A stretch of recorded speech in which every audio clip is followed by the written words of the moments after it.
one that starts in Illinois. I'm not sure. Is this after the apartment? Yeah. Okay. This is the last place I lived before moving back to Ohio until my current, until today. Okay.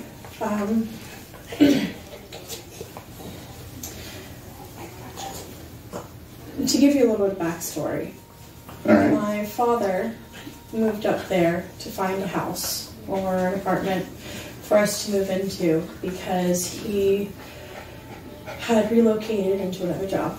Yes. And he found this little white house. It was in the suburbs of a place called, when this stuff started happening, I had first moved in. I did not have a bed at the time. I was sleeping on a cot because we had nothing. Before this, we lived with my uncle, and this was the first place we lived on our own since we'd come back from New Hampshire. It started around a week after I moved in.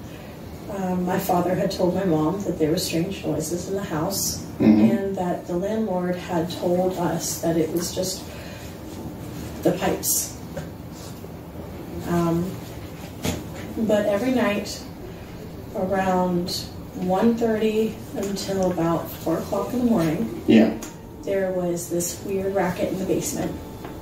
And we didn't have a regular type basement, it was sandstone. And it was always really weird and damp down there. But every night around 1:30 to 4 o'clock in the morning, you would hear banging. Until around 3 o'clock, you would hear what sounded like somebody walking up the stairs. And then walking down the hallway, they would go straight into the room that was right next to mine. And then at 4 o'clock, everything would fall silent again. And that happened every night at the same time. I remember because I was too scared to fall asleep most nights because it wasn't like they were tiptoeing across the carpet. It sounded more like they were stomping through the carpet and up the stairs and past my room into the room next to mine.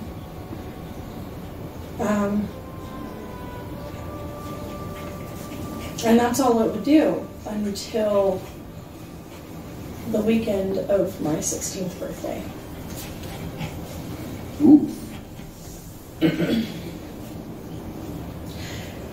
My uncle decided to pay us a visit so he could take me out and take me to Chicago so we could go try restaurants and try food and go to the movies and have a blast.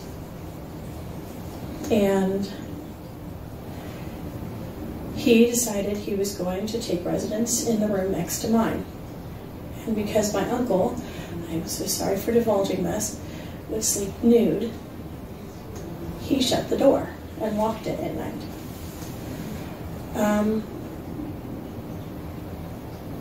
The first night that he stayed there, he kept the door open because he was getting used to it and stayed up with my mom and dad and drank and talked with them. But then the second night, the door was shut.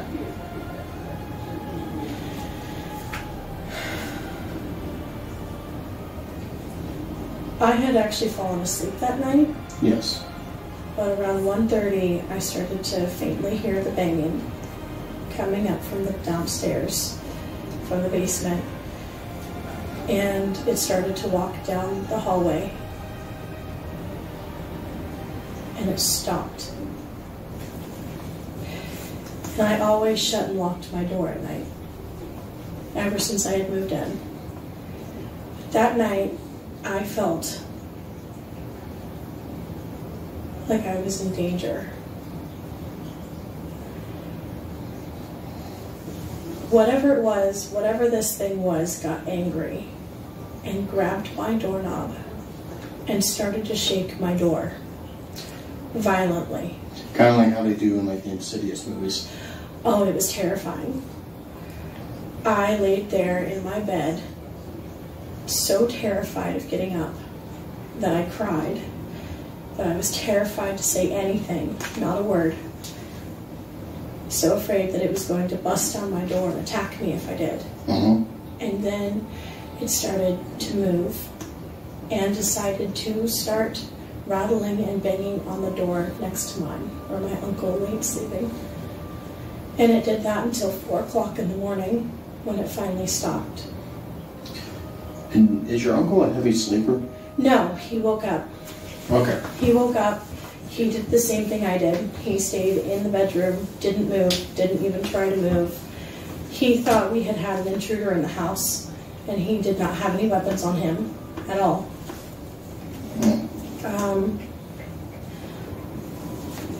He didn't stay in the house after that. After that night, he decided to go get a hotel. He ended up leaving back to Ohio shortly afterwards. Yeah. I guess that had startled him. And my parents always tried to explain it away. But both my uncle and I knew that there was something in the basement, and it always came up. And that night, it got angry that the door that it always walked into, the room that it always walked into, was locked. was locked. And ever since that night, it would stop in front of my door, and it would turn my doorknob. Fully or just Halfway. halfway? And I would watch it do so. And then, that's when my mom started to act weird, was around that time. I would find her staring at me in odd manners, like she wanted to hurt me.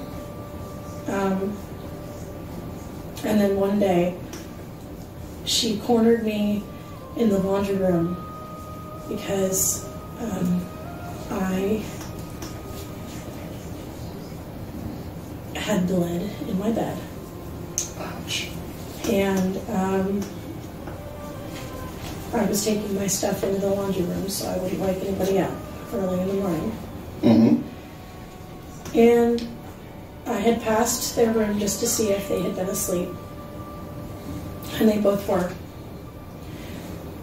But when I turned around again, my mom was right behind me. And she grabbed me, pushed me up against the wall, and started hitting me. And told me I was a brat, told me everything else. Now, I know my mom is can be quite the person, but at the time this was a little bit more than her being that. This was something else. I could see it in her eyes.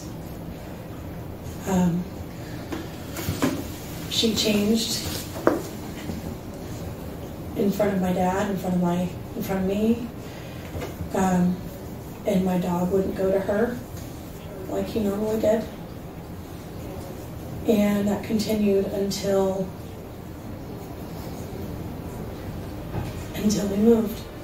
When my dad got let go from his job, and we left Illinois. And that's when you arrived here? And that's when I arrived here. And she never really went back to the way she was before that. Do you think it was an attachment? Yes, I do. I believe that the negative things that my mom has in her heart helped this entity, whatever it is, to attach to her. And she has gone crazier and crazier throughout the years, to the point where now it's almost as if you're not careful,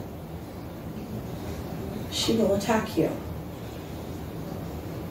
And it's terrifying. Alright. Well, I think that's the end of this ghost story. I'll see you next time. Please subscribe to the Punkcraft channel.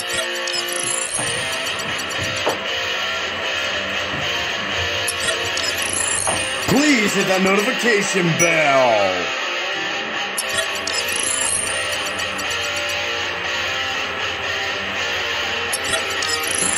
And thank you for watching. Leave a comment. Bye!